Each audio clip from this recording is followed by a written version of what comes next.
So I told you at the beginning about how we got this story show to launch, and now I'm going to tell you a little bit about how we got to this exact moment in time right now.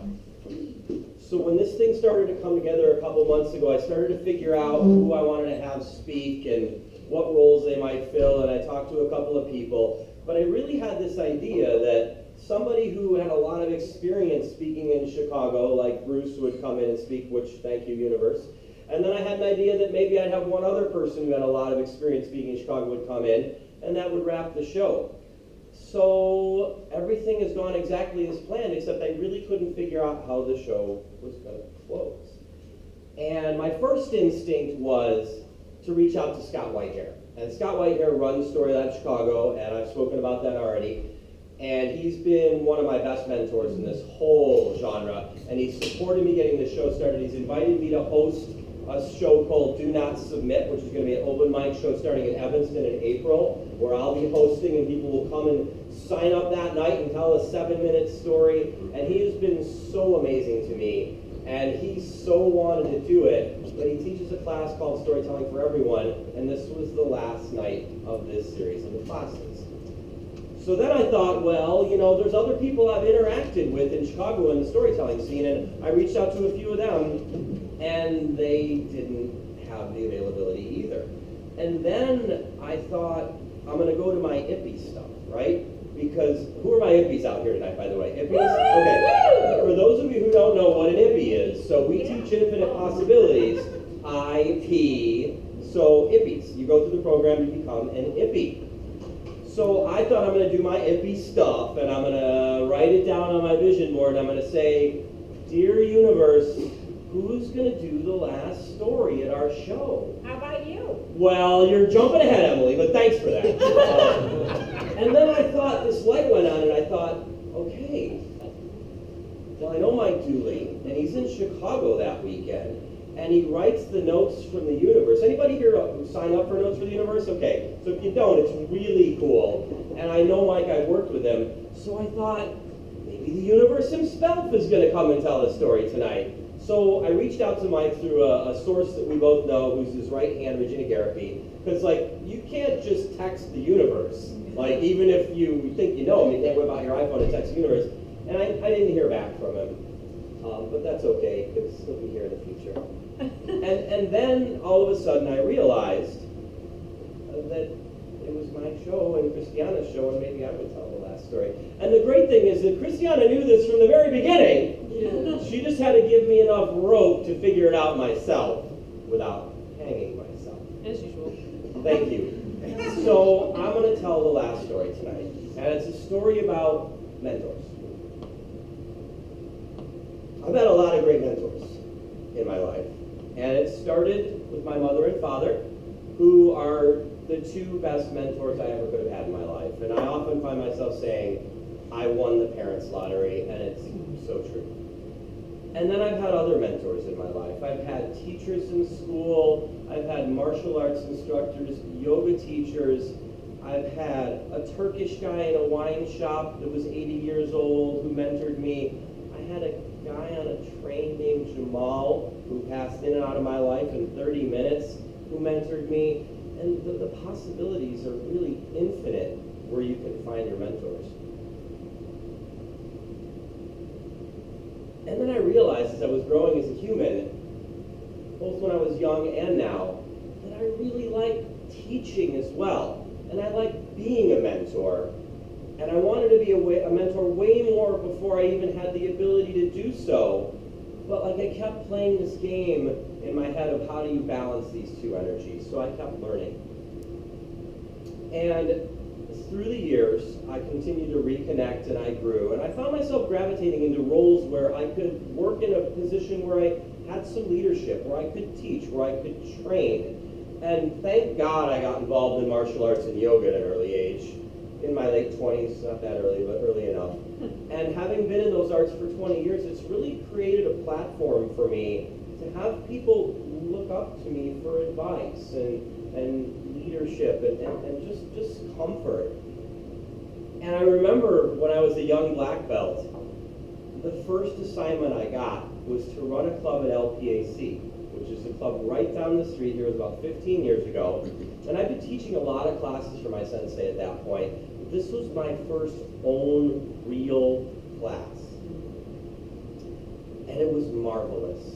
I had about 10 or 12 students, and we had our sensei, but we got to build our little program, and I remember every minute of those classes, and I remember the faces of the students in those classes, and I remember one particular lady who was a tenacious blue belt that had to move away.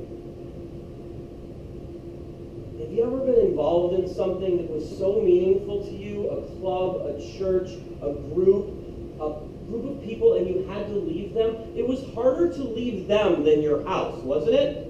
Yeah. Stuart? I remember that she gave me a gift when she left that last day in that last class. I remember what she looked like when she left. I'm embarrassed to say I don't really even remember what the gift was until about 6 months ago. So I never saw her again for 15 years, and I went about my life, and she went about her life. And there's been a lot of changes in my life and our lives in the last year specifically. There's been some amazing things. There's been infinite possibilities. There's been new friendships. There's been Toastmasters. There's been a lot of great stuff, and there's been some hard stuff too. Last year from March until June, without a doubt, the most difficult period of my adult life. We moved from a neighborhood I called home for 25 years in the South Loop. And that might not seem like a lot to some people, but for me it was everything. I lived within the same 3-block radius of one intersection for my entire 25 years in Chicago. And I'm a Cancer, so I need my shell. When we got moved and I got settled and we had a nice place to live and things were going pretty well, and then April 9th came. April 9th last year. The best mentor I've had in my life that wasn't one of my two parents was a man named Richard Lee Harsh. I only knew him for 3 years, but in those 3 years, Richard became my surrogate father, my #1 champion in life, my older brother, my spiritual advisor, my rally cry, my lover of life, everything to me. And many of you knew him, and you knew how much he meant to me. He was with us that morning at 10:30, and he was dead at 6:30 at night. I remember when I got the call during yoga class from Richard's wife, Rhonda, and I remember looking at the caller ID. And I remember knowing the minute I looked at the caller ID that something was really wrong. And I remember picking up the phone, and I remember hearing her say, "Jim, I need you to come immediately. I think Richard may be dead." I remember driving up Lakeshore Drive that day, composing his eulogy in my head before I even know what happened. I'd lost one of my greatest mentors in my life, like that.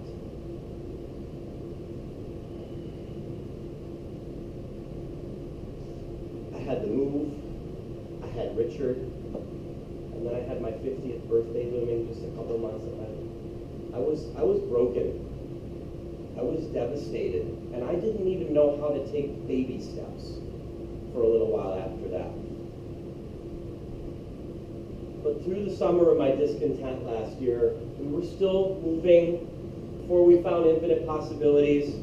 And one of the things we were trying to do was to declutter our lives. I just needed to get rid of stuff. I needed to cast away things that didn't matter anymore. And we have 2 homes. We have the one that we just moved into, and we have this wonderful little beaten-up old cottage in Michigan that is my rescue place, and thank God for that. And one summer weekend last year, maybe June, maybe July, we were getting rid of old books and clay pots and things that just didn't seem to matter that much anymore. And I remember I'm not really good at staying focused in a project, and I'm sitting on the ground going through this old bookshelf, and I just want to get done with this so I can get on to something else or take a walk on the beach or have a glass of wine or anything.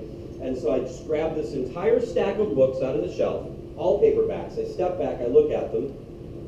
Star Wars, John Grisham, got to row. Done. Go. And like Christiana likes to do, she went through the books after I put them in the to-go pile. And then she reached over and said to me, Jim, this book is inscribed to you. And I said, what are you talking about? It's a bunch of old paperbacks. She said, no, this book is inscribed to you. So I took the book out of her hands, and it was a book called Illusions by Richard Bach. Does anybody here happen to have read Illusions by Richard Bach? Awesome, one person, thank you. He's more famous for a book called Jonathan Livingston Seagull. Anybody read that one? Okay, great. So this guy is a master of teaching in the metaphysics, and I won't even try to tell you what the book Illusions about, but in my mind it's one of the top 10 most important reads of my lifetime because it tells a story of mentorship and teaching and relating to the divine and understanding that we are all divine. This is my copy of Illusions right here. It's pretty badly beaten. It's the gift that karate student gave me 15 years prior that I couldn't remember what it was. So here I was, sitting in my cottage, in my summer of discontent, completely broken, trying to figure out how I could become a life coach. Who would want to hire me when my life is a train wreck? Trying to figure out how I could become a motivational speaker when I thought, who could possibly be motivated by anything that I would want to say? Trying to figure out how to become a mentor, and I can't even mentor myself. And then I opened the book, and I read the inscription. And this is what it said. It said, Jim, this book has had a profound impact on me, much like karate has. If you've not read it, you'll love it. If you've read it already, you'll love it more every time you read it. By the way, Jim, thank you for being one of my mentors. By the way, mentors are way more and quite different from teachers. Teachers give information. Mentors teach people how to learn. Wow. So I realized at that moment in time that sometimes the seeds of the lessons we need to learn are planted way before we're ready to learn those lessons. For me, that seed was planted 15 years ago, and it came to me exactly when I needed it the most. I've not seen Camille Knight in 15 years. But I know somehow the universe is going to bring her back into my life at some point. And whenever that happens, I'm going to thank Camille for being one of my mentors.